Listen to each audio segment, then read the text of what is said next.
What's up, guys? Theo here. Going to be doing a breakdown for UFC 297 main event, Sean Strickland versus Dricus du Plessis. This one's for the middleweight strap. Right now on DraftKings, Sean Strickland is a -115 favorite, and Dricus du Plessis is a -105, so it's effectively a 50-50 fight in the bookies' eyes. Guys, to be honest, I already have Dricus. I have 3 units out on Dricus now at plus money, 2 units at plus 120, and 1 unit at plus 100. I've had a feeling that Dricus was going to win this fight since it was announced, and I don't say that lightly. I am a huge fan of Sean Strickland, but ultimately, I just have a deep held belief that we're going to see Dricus pull this off. He keeps getting underestimated at every single turn. He keeps proving people wrong despite having various weaknesses, and he seems to have that it factor, that thing that I named my channel after, that quality where a fighter or individual just seems to have momentum forwards, and they seem to almost have things fall in place for them to get certain things that they want. And I kind of see that happening with Dricus a little bit here, where he keeps ending up in situations where he should lose and he does not. You know, these odd things kind of happen where he has to fight Adesanya, and then Sean Strickland upsets Adesanya because he got injured and pulled out, and he ends up getting probably what is an easier fight for him in Sean than what he would experience with Adesanya. I think Adesanya would be a difficult fight for him, but, you know, the thing about Sean Strickland is he is so good, but we kind of know what Sean Strickland is going to do. You know, we know that this fight is going to be a car crash. Both of these guys go forward.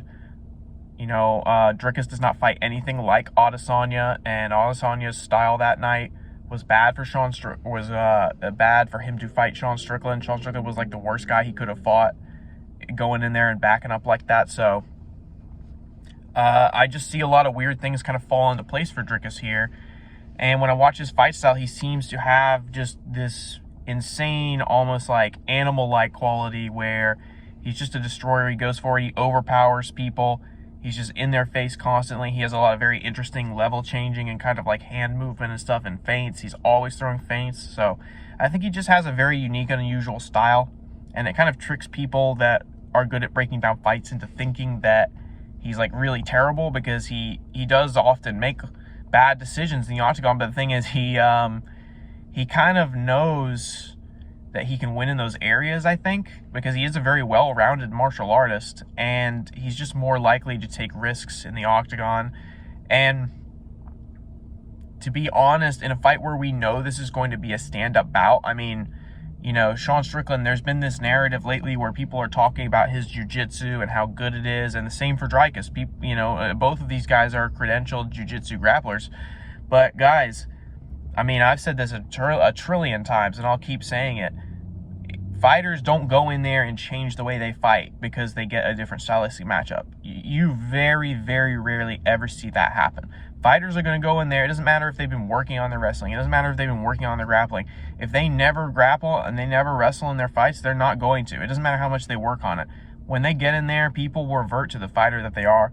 And so we know that this is going to be a stand-up affair. We know that Sean Strickland's not going to try to take him down. We know that Dricus probably isn't going to try to take Sean Strickland down. They're going to go forward, and they're going to get in each other's faces, and they're going to bang, dude. And something just tells me that you should take this guy who's a total bruiser in Dricus and a world champion kickboxer. I mean, you know, in a stand-up fight, you kind of have to favor the striking specialist. Even though Sean's striking is really good, we've kind of seen a lot of what it is. You know what I'm saying? There's not really many surprises from Sean Strickland in terms of his striking. He kind of reminds me of a Sergey Pavlovich in that way, in that you kind of know what to expect from him. It's just so dangerous that you can't really get away from it. He just has unrelenting high volume pressure. You know what I mean? You know, he's like a weird halfway child between Sergey Pavlovich and Max Holloway is Sean Strickland. So I love Sean Strickland. I love his fight style. He is a great fighter, no matter what anyone says. But I do favor the kickboxing guy who just seems to have raw animal power and seems confident, man. Dricus seems like he wants this really, really badly. He really wants this. And he just has that certain energy about him, man. He's yelling on the scales. He just seems like he's ready to go. He seems like he's ready to kill. So I think at plus money, I think there's good value on Dricus here. And the thing is, if he wins this, you won't really ever get Dricus at plus money again, probably, because he's going to be champion. The only time you're going to get plus money on him after this is going to be if he gets a fight with Adesanya. But Adesanya's probably going to have to fight Strickland again before that happens. So let me get plus money on Dricus du Plessis in a matchup where I think he has a good shot. Yeah, that's all there is to it. 3 units, Dricus du Plessis. I can't wait for this fight, guys. Let's make some money.